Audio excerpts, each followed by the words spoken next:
What if we reimagine justice?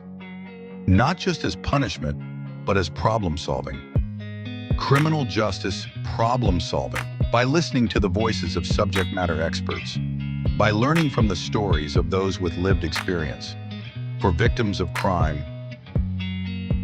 For high crime neighborhoods. To help reimagine communities.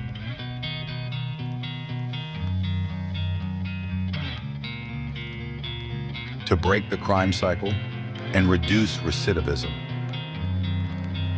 To reduce the huge taxpayer expense of mass incarceration and remove the legal and social barriers that trap people in cycles of harm.